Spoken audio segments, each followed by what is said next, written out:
प्रिय दर्शकों, कुंडली ज्ञान में आपका स्वागत है। मैं आपकी ज्योतिष मित्र रूपाली। वीडियो की श्रृंखला को आगे बढ़ाते हुए आज हम बात करने वाले हैं कुंभ लग्न के बारे में। कुंभ लग्न के जो जातक होते हैं उनकी क्या स्वभाव होता है, उनके कौन कौन से कारक ग्रह होते हैं उनकी कुंडली में, कौन कौन से मारक ग्रह होते हैं, राजयोग कौन से बन रहे होते हैं, अगर राजयोग नहीं बन रहे हैं तो आप उन राजयोग का कैसे लाभ उठा सकते हैं, इसके लिए आपको उपाय बताए जाएंगे। उपाय में आपको रत्न और मंत्र बताए जाएंगे। कुंभ लग्न वाले जो जातक होते हैं उनके लिए शुभ दिन कौन से होते हैं, शुभ रंग कौन से होते हैं, आज हम कुछ इस विषय में बात करेंगे। तो दोस्तों, अगर आपको मेरा ये वीडियो पसंद आए तो प्लीज़ इसे लाइक और सब्सक्राइब करना ना भूलिएगा। तो चलिए हम बात करते हैं कुंभ लग्न के जातकों के बारे में। कुंभ लग्न के जो जातक होते हैं, हम सबसे पहले बात करेंगे कि उनका स्वभाव कैसा होता है। कुंभ लग्न के जो जातक होते हैं वो बहुत ही इमेजिनेशन वाले होते हैं। ऐसे जातक बहुत ही गंभीर और शांत स्वभाव वाले होते हैं। जल्दी अपनी बात किसी से शेयर नहीं करते हैं। इनकी जो मेमोरी होती है, जो स्मरण शक्ति होती है, वो बहुत ही अच्छी होती है और इनका जो नेचर होता है वो बहुत ही हेल्पफुल होता है। दूसरों की सहायता करने के लिए ये बहुत ही तत्पर रहते हैं। काम करने की प्रवृत्ति इनकी थोड़ी सी धीमी होती है क्योंकि इनके जो फर्स्ट हाउस है, जो लग्न है, उसमें शनि उसके स्वामी है, तो शनि का प्रभाव जो है पूरी कुंडली में देखने को मिलता है। तो शनि चूँकि एक धीमे ग्रह हैं जिनकी गति बहुत धीमी होती है, तो इनका जो कार्य करने का तरीका होता है वो थोड़ा सा धीमे हो जाता है, पर धीमा जरूर होता है, पर ये हर काम को बहुत ही परफेक्ट तरीके से करना पसंद करते हैं। तो ये कुछ विशेषताएं हैं कुंभ लग्न के जातकों के, ये कुछ स्वभाव उनका है, ऐसे जातकों में पाया जाता है। आज आगे हम बात करेंगे कुंभ लग्न के जो जातक होते हैं उनके कारक ग्रह कौन कौन से होते हैं, मारक ग्रह कौन कौन से होते हैं। तो हम देखेंगे फर्स्ट नंबर जो है, इसमें 11 नंबर लिखा है। 11 नंबर जो है ये कुंभ राशि होती है। चूँकि ये हमारे प्रथम भाव में है तो ये हमारा लग्न बन जाती है। तो कुंभ जो राशि होती है, इसके जो स्वामी ग्रह होते हैं वो शनि होते हैं। शनि को 2 राशियाँ मिली हैं, एक इनको मिली है मकर राशि और एक मिली है इनको कुंभ राशि। तो इन दोनों के स्वामी होते हैं। तो चूंकि प्रथम भाव हमारा शरीर होता है और इसके स्वामी ग्रह शनि है, तो शनि का प्रभाव इस पूरी कुंडली में देखने को मिलता है और शनि इस कुंडली में कारक होते हैं। अब हम दूसरे घर की बात करते हैं, सेकंड हाउस की बात करते हैं। तो इसमें 12 नंबर लिखा हुआ है। 12 नंबर यानी कि मीन राशि होती है। मीन राशि के जो स्वामी ग्रह होते हैं वो गुरु होते हैं। गुरु को भी 2 राशियाँ मिली हुई हैं, एक इनको मीन राशि मिली हुई है, एक इनको जो है धनु राशि मिली हुई है, एक इनको मिला है 11th हाउस जो लाभ भाव होता है, एक जो इनको मिला है वो सेकंड हाउस है जो धन भाव होता है। क्योंकि ये धन भाव है, ये लाभ भाव है, फिर भी जो गुरु होते हैं वो शनि के मित्र नहीं होते हैं, तो इसलिए गुरु यहाँ पे मारक ग्रह हुए। अब बात करते हैं हम थर्ड हाउस की। थर्ड हाउस में 1 नंबर लिखा हुआ है। 1 नंबर यानी कि मेष राशि। मेष राशि के जो स्वामी ग्रह होते हैं वो मंगल होते हैं और जो हम मंगल को भी 2 राशियां मिली हैं, एक इनको 10th हाउस मिला है यानी वृश्चिक राशि मिली है, एक इनको थर्ड हाउस मिला है जिसमें 1 नंबर लिखा हुआ है। इन दोनों के स्वामी ग्रह मंगल हुए। तो चूँकि मंगल शनि के ना मित्र हुए, इसमें मंगल जो है यहाँ पे शनि के मित्र नहीं होते हैं यहाँ पे, बट इनको जो है प्लेसमेंट यहाँ पे ये वाला अच्छा मिला है, जो इनको 10th भाव मिला है, कर्म स्थान मिला है, तो मंगल यहाँ पे सम की भूमिका निभाएंगे। फिर भी मंगल का जो है प्लेसमेंट पूरी कुंडली में देखना पड़ेगा कि मंगल का प्लेसमेंट किस तरह का है। वो 6, 8, 12 में तो नहीं बैठे हुए हैं, वो नीच राशि में तो नहीं। अगर इन परिस्थितियों में मंगल नहीं है तो मंगल यहाँ पे सम की भूमिका निभाएंगे।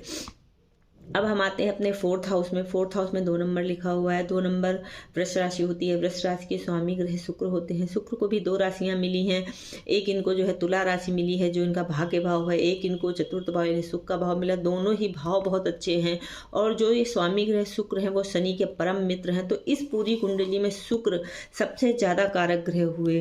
अब हम बात करेंगे अपने 5th हाउस की। 5th हाउस में 3 नंबर लिखा हुआ है यानी कि 3 नंबर यानी कि मिथुन राशि। मिथुन राशि के स्वामी ग्रह बुध होते हैं।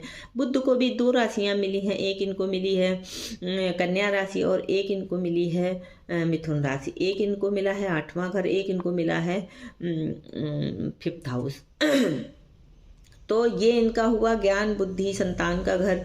क्योंकि 8th हाउस हमारा अच्छा नहीं होता है, ये मृत्यु का भाव होता है, बट इनको ये हाउस बहुत ही अच्छा मिला है और ये शनि के परम मित्र भी हैं, तो बुध यहाँ पे कारक हुए। अब हम आते हैं अपने 6th हाउस में। 6th हाउस में 4 नंबर लिखा है, यानी कर्क राशि बन रही है। कर्क राशि के स्वामी ग्रह चंद्रमा होते हैं और ये छठा भाव जो है रोग ऋण और शत्रु का होता है, और चंद्रमा और शनि की मित्रता नहीं होती है, तो चंद्रमा यहाँ पे मारक हुए। 5th हम 7th हाउस में आते हैं। 7th हाउस में 5th नंबर लिखा हुआ है। 5th नंबर की जो होता है ये हमारी सिंह राशि होती है। सिंह राशि जो है के स्वामी ग्रह सूर्य होते हैं। सूर्य और शनि में मित्रता नहीं होती है, तो सूर्य यहाँ पे मारक हुए। ये हमारा कवर हो गया, ये हमारा कवर हो गया, ये भी कवर हो गई, ये सारी चीज़ें कवर हो गई। तो इस पूरी कुंडली में जो कुंभ लग्न की जो कुंडली है, इसमें कारक हुए शनि, शुक्र, बुध और मंगल यहाँ पे सम हुए। जो मारक हुए उसमें चंद्रमा, सूर्य और गुरु, ये 3 हमारे मारक ग्रह हुए। अब हम बात करेंगे राजयोग की। तो अगर हम राजयोग की बात करें तो अगर लग्न में शनि बैठ जाता है, अगर लग्न में यहाँ पे शनि बैठ जाता है, तो ये सस नामक पंच महापुरुष नामक एक राजयोग बना रहा है। जो जातक अपनी मेहनत से, अपनी सफलता से, अपनी परिश्रम से सफलता पाएगा। क्योंकि इसका 36वें वर्ष में भाग्योदय होगा। हर काम इसके बनेंगे, थोड़ा लेट बनेंगे, पर जो है काम बनेंगे जरूर। ये अपने मेहनत अगर लगातार कंटिन्यूअसली अपने एक काम में लगा रहता, अपना एक टारगेट सेट कर लेता है, तो निश्चित इसको सफलता मिलेगी। तो ऐसा जातक अपनी सफलता से, अपनी मेहनत से अपने टारगेट तक पहुंचता है और अपनी ज़िंदगी में हर सुख सुविधाएं उठाता है। अगर हम 4th हाउस की बात करें तो 4th हाउस में 2 नंबर लिखा है, और अगर यहाँ शुक्र ग्रह बैठ जाते हैं तो ये जो है एक मालव्य नामक पंच महापुरुष नामक राजयोग बनाते हैं। और ऐसा जातक जो है अपनी लाइफ में हर लग्जरी सुख सुविधा का वो जो है लाभ उठाता है, पूरा जो है उसका उपयोग करता है और सुखी जीवन जीता है। इसी तरह अगर हम बात करते हैं 10th हाउस की, 10th हाउस में अगर मंगल बैठ जाता है तो रोचक पंच महापुरुष नामक एक राजयोग बनाता है, जिसमें जो जातक होता है वो इतना कर्मठ होता है, इतना परिश्रमी होता है, उसके अंदर एक एनर्जी होती है अपने काम को लेके, वो किसी भी काम को अधूरा नहीं छोड़ता है। तो और अपने काम से वो जो चाहता है वो सफलता पाएगा अपनी ज़िंदगी में। तो ये कुछ राजयोग हुए। ऐसे ही अगर यहाँ पे जो भाग्य भाव है 7th हाउस है, यहाँ पे बुध और शुक्र बैठ जाते हैं, तो ये लक्ष्मी नारायण नामक राजयोग बनाते हैं, जो एक बहुत ही महाभाग्यवान एक राजयोग होता है। जो जातक होता है वो अपनी लाइफ में हर सुख सुविधा प्राप्त करता है। ऐसे ही अगर 5th हाउस में बुध और शुक्र बैठ जाते हैं तो भी लक्ष्मी नारायण नामक राजयोग बनाते हैं। तो ये कुछ राजयोग हैं जो जातक की कुंडली में उसको बहुत ही सुख सुविधाएँ दिलाता है। अगर आपकी कुंडली में राजयोग नहीं बन रहे हैं तो उसके लिए आपको क्या करना है, अब हम इस पर बात करते हैं, उपाय की बात करते हैं। तो सबसे पहले हम अगर रत्न की बात करते हैं तो कुंभ लग्न के जो जातक होते हैं, अगर वो शनि जो यहाँ बैठे हैं, पहले तो उन्हें शनि का मतलब लग्न का रत्न हम किन किन चीज़ों का पहनते हैं, ये बहुत ही कई लोगों के मन में, दर्शकों के मन में ये क्वेश्चन रहता है कि हम अपनी कुंडली के अकॉर्डिंग कौन सा रत्न पहनते हैं। तो इस पर हम एक वीडियो बनाएंगे आगे चल के। अभी हम सिर्फ लग्न की वीडियोज़ बना रहे हैं, कुछ बेसिक चीज़ें को लेकर प्रॉपर तरीके से चल रहे हैं। हम आगे आने वाले अपने वीडियोस में रत्नों पर भी वीडियोस बनाएंगे कि आप तो किस तरह के रत्न, कैसे रत्न पहनने चाहिए, कुंडली में कहाँ ग्रह बैठे हों तो आपको रत्न पहनने चाहिए, कहाँ बैठे हों तो नहीं पहनने चाहिए। तो हम बात करते हैं शनि की। अगर शनि का प्लेसमेंट अच्छा है, वो नीच राशि में नहीं है और शनि 6, 8, 12 में नहीं है, तो कुंभ लग्न वाले जातक को शनि का रत्न पहनना चाहिए नीलम, या नीलम नहीं है तो उसका सब्स्टिट्यूट नीली पहनना चाहिए। नीली को मिडिल फिंगर में पहनना चाहिए। अगर आप मेल हैं तो आपको अपने राइट हैंड में की मिडिल फिंगर में, और अगर आप फीमेल हैं तो आपको लेफ्ट हैंड की मिडिल फिंगर में ये पहनना है। और अगर हम बात करते हैं 5th हाउस की, 5th हाउस में बुध है, तो बुध के लिए आपको पन्ना रत्न पहनना है। आपको अपनी बिल्कुल लिटिल फिंगर में पन्ना पहनना है। सेम पोजीशन है कि अगर आप मेल हैं तो आप अपने राइट हैंड में, और अगर फीमेल हैं आपको अपने लेफ्ट हैंड में पहनना है। अगर हम बात करें भाग्य को जगाने के लिए, अगर आपको कोई रत्न पहनना है तो कुंभ लग्न वाले जातक अपने भाग्य को जगाने के लिए डायमंड पहने। अगर आप डायमंड नहीं पहन सकते हैं तो उसका उपरत्न आप ओपल पहनिए, इससे आपको भाग्य आपका साथ देगा। अगर कहीं ना कहीं शुक्र आपका कुंडली में कमज़ोर है, आपका भाग्य आपका साथ नहीं दे रहा है, तो आप ओपल रत्न जरूर धारण करें। इसे आपको अपनी रिंग फिंगर में पहनना है, मेल है तो राइट हैंड में और फीमेल है तो लेफ्ट हैंड में पहनना है। तो ये बात हुई कुछ रत्नों की कि आपको रत्न कारक ग्रह के हमेशा रत्न पहनने चाहिए। पहला तो मैं ये सजेस्ट करूंगी, मारक ग्रह का कभी भी रत्न नहीं पहनना चाहिए। तो आपको रत्न कौन कौन से पहनने हैं? आपको शनि का रत्न पहनना है, आपको बुध का रत्न पहनना है और आपको शुक्र का रत्न पहनना है। आपको नीलम पहनना है या नीली, आपको पन्ना पहनना है, आपको डायमंड या ओपल पहनना है। ये आपको रत्न पहनने हैं। मंत्र आपको कौन कौन से करने हैं? अगर आप रत्न सारे नहीं पहन सकते हैं तो आप कुछ के रत्न पहनिए, कुछ के मंत्र करिए। आप कॉम्बिनेशन करके अपनी कुंडली को अच्छा बना सकते हैं। तो शनि के लिए आपको ओम शम शनश्चराय नमः का मंत्र आप कर सकते हैं। अपनी सुविधा के हिसाब से आप 1 माला, 2 माला, 3 माला, 5 माला, हमेशा विषम संख्या में हमेशा माला करनी चाहिए, 1, 3, 5, 7। तो आपको जैसी आप से आपके पास समय हो, टाइम हो, आप उस हिसाब से आप माला करिए। आप बुद्ध के लिए अगर आप रत्न नहीं पहन सकते हैं फिलहाल, तो ओम बुद्ध बुद्धाय नमः आप इसका मंत्र कर सकते हैं। वैसे ही आप विषम संख्या में 1, 3, 5, 7 जैसे आपके पास टाइम है। शुक्र के लिए ओम शुम शुक्राय नमः इसका मंत्र आप कर सकते हैं। और मंगल के लिए ओम अंग अंगारकाय नमः। मंगल का हम आपको रत्न नहीं बताएंगे क्योंकि मंगल यहाँ पे सम है और उसका प्लेसमेंट अगर अच्छा है तभी वो अच्छा रिजल्ट देगा।